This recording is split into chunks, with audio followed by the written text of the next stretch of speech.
So let's talk about formations and strategic play in the movement phase to gain advantages in Warhammer 40K.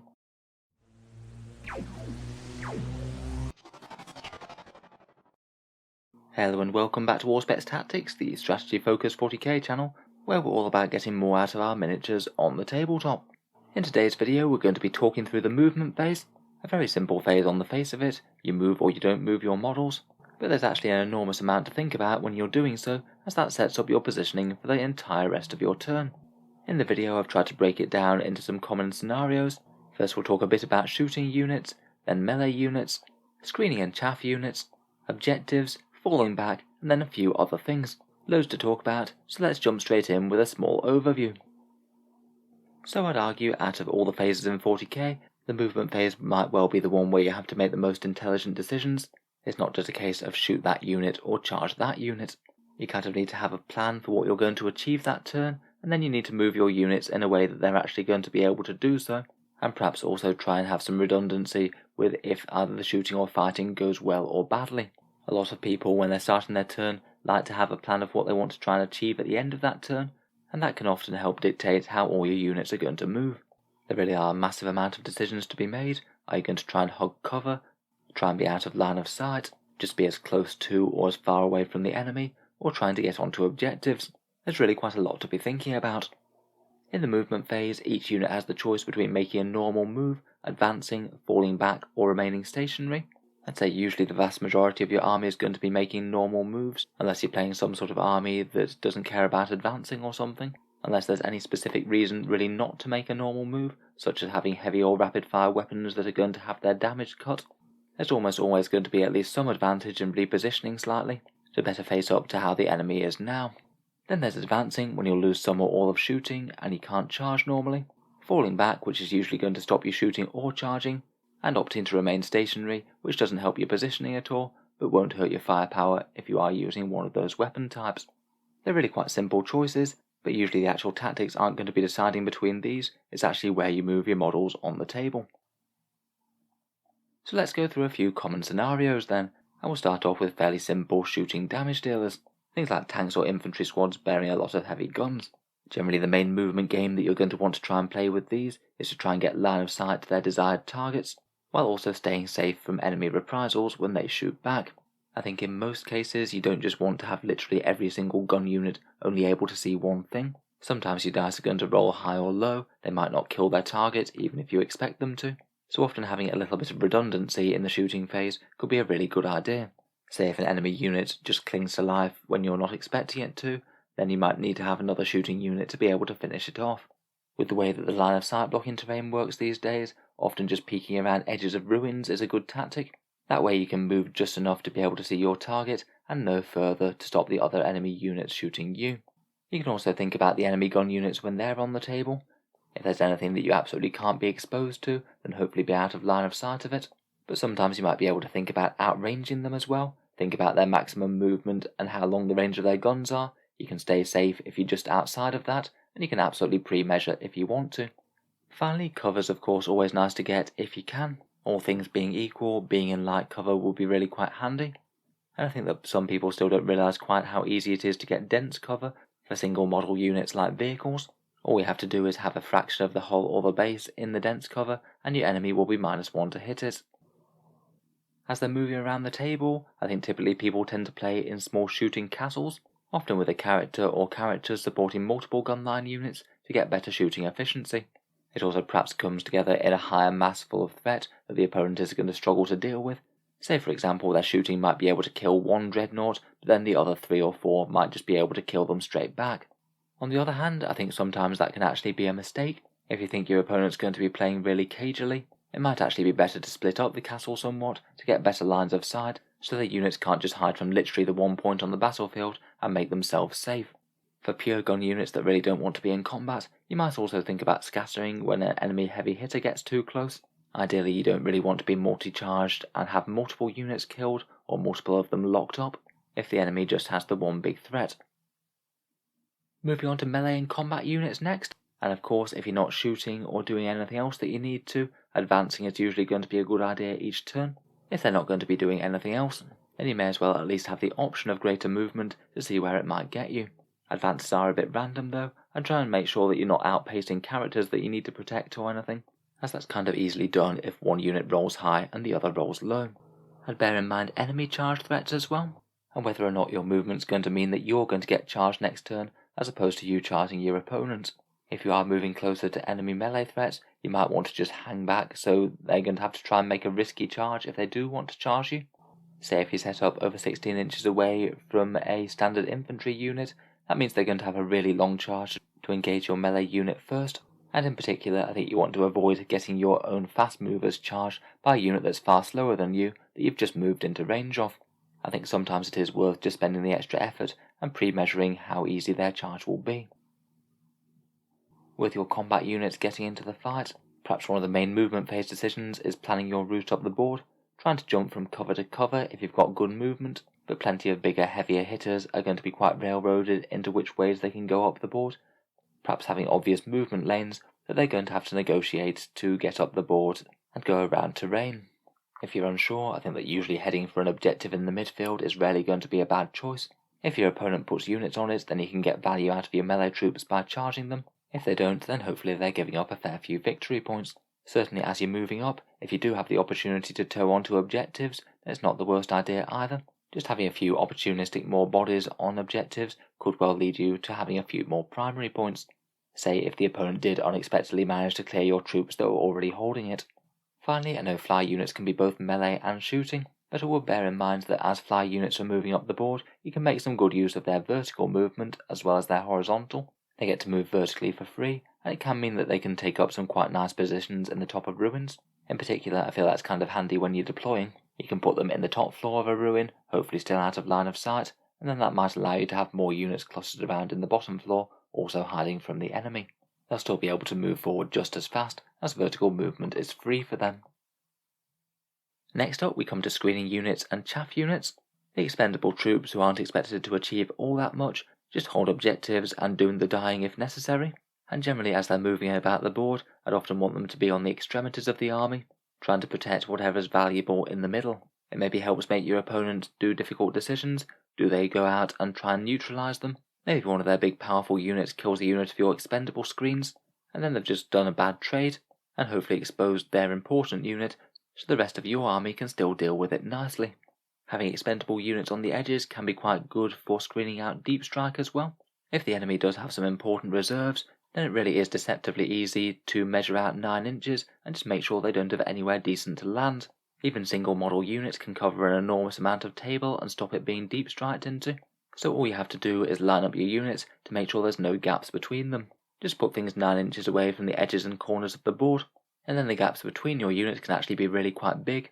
Enemy deep strikers need to be 9 inches from either unit, so you could be leaving gaps of anywhere up to 18 inches and still denying deep strike. If deep strike screening is the most important thing, I'd bear in mind that you might be able to spread out the maximum 2 inches between models for small squads. It can make a small 4 or 5 model unit into one that can take up a very surprising amount of space.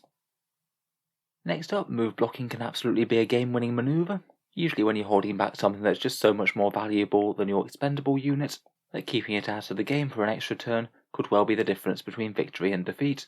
It's generally going to be easier to do with anything that's relatively slow, can't move through terrain, in particular big things like monsters and vehicles that really want to be charging towards the enemy. It's perhaps easiest to do with this by blocking a movement lane, just sitting your squad in between 2 buildings and not leaving enough gaps for the opponent's base to get through.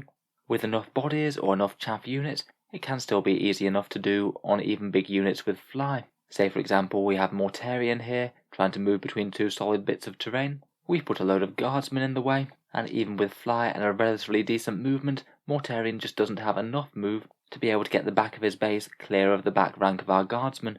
He also needs to be over 1 inch away from the squad when he finishes his movement, and that adds extra difficulty.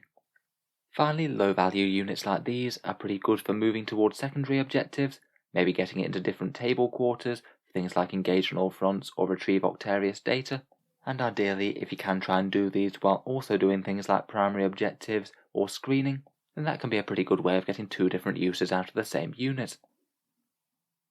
Moving on now, and we come to objectives.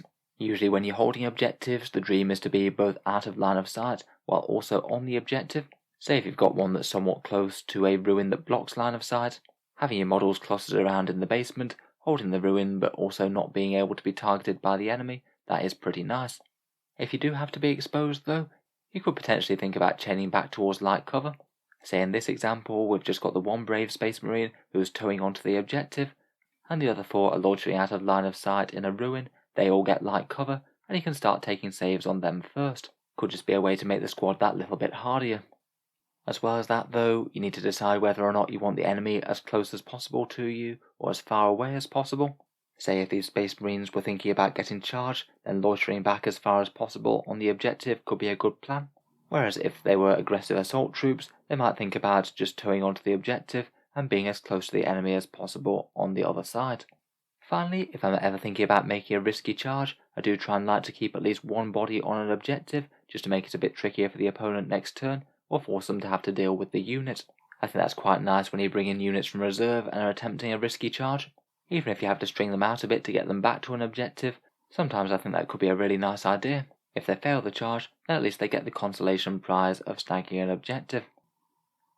Finally, I think that heroic intervention deserves a special mention when it comes to objectives, as it's a really nice way of protecting them and stopping the opponent from just stealing them off you. If you put a character just centrally on the objective, or maybe slightly towards the opponent, if they put a whole bunch of chaff infantry on the objective to take it away from you, then it means that you get to heroic intervene into them and get a fight phase if you want to.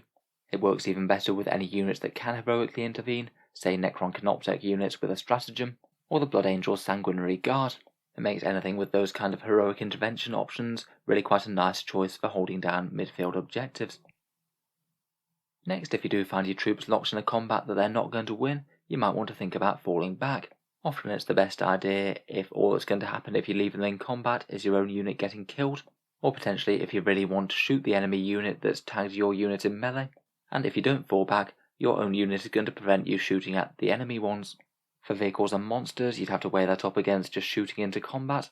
Sometimes it's a reasonable idea. It really does depend on just how much you're actually going to be able to do to the enemy units, and whether or not the enemy is going to cause some catastrophic damage if you do try and shoot them and don't manage to, and perhaps even whether you've got any countercharge units who can go in and finish the job if the shooting doesn't do enough. One other fun reason not to fall back might be if you can try and rescue your units with Smite in the Psychic phase. Say for example, if we have this Vindicator tagged by one Poxwalker, you could gamble on Smite trying to deal with that Poxwalker, have a Librarian come along and kill him with Psychic, which you can still target even if they're within range of your models, and then because the Vindicator didn't actually fall back, it'll still be able to fire normally in the shooting phase. Maybe you should have used a colour that wasn't Ultramarines for this, as of course they can fall back and shoot themselves. I'd also bear in mind the 2 stratagems that you can use when falling back. Cut them down for 1 command point might well happen to you if you've only got say 1 wound left on a character. By falling back when you're tagged by 3 or 4 models, you might be giving your opponent a very easy way to kill them just then and there. If the enemy has deliberately surrounded your models, wrapped and trapped them, you could think about using Desperate Breakout for 2 CP, an expensive but sometimes pretty powerful stratagem, and even then it's a touch on the risky side. You've got a chance of losing models, and then even then the unit that's done it can't really do anything else for the rest of that turn. If it's going to make the difference though between a whole load of your units shooting at the enemy ones, then it could be absolutely critical. Though you could potentially use it in a bit of a gamey way to get through models that were otherwise blocking you, say if you do it with a vehicle or something, and that could make the difference between a vehicle getting the other side of those enemy units and perhaps even contesting an objective. Still though, very risky with a chance to lose your own unit. And bear in mind that Desperate Breakout can be also a way to auto-kill your own unit if you want to. If you say use it on an immobile unit or one that doesn't have the range to fall back, that could be a way of guaranteeing that you can shoot at those same units, though of course it would cost you the death of the one that you just sacrificed. Finally, let's just talk through a few random other things. And make sure that you leave room for reserves when you're moving around. Think about where your models are actually going to come down if you've got any. Make sure you're not going to block their entry, and take into account possible drop zones while you're moving around. Characters perhaps need movement phase tactics all of their own. There's a few challenges with them, making sure that your units are in range for any buffs or psychic powers that they have, keeping them safe next to either bodyguard units, or having enough models in your own units to screen them from being directly targeted, as most characters just really aren't all that hard to kill. Potentially positioning them to defend your nearby units with heroic intervention, meaning that if your opponent tries to charge some of your squads, hopefully they'll have to fight both the squad and the character, which they might not be able to do. and that's particularly powerful with any characters that can make the enemy unit fight last, say Death Guard Blightspawns or Space Marine Judicious. With Psychers, I'd remember that you can usually advance as it doesn't stop you casting psychic powers. Aim to be in the range for whatever you need to cast the psychic powers against, and also out of deny range if you can be for the enemy. If it's only going to be the difference of a few inches, sometimes it's perfectly possible to just outrange the enemy Deny the Witch at 24-inch range. Next up we have the diagram on the right, the 1-inch positioning in ruins thing that seems to be really quite a common staple in tournaments now. This involves your squad taking up a 1-inch formation away from the ruin wall, and that can be a really annoying thing for when your opponent is trying to charge it, as they'll have to get within engagement range which is less than an inch range, but they don't actually have enough space to fit their base between the ruin wall and the enemy models, meaning that they have to go round.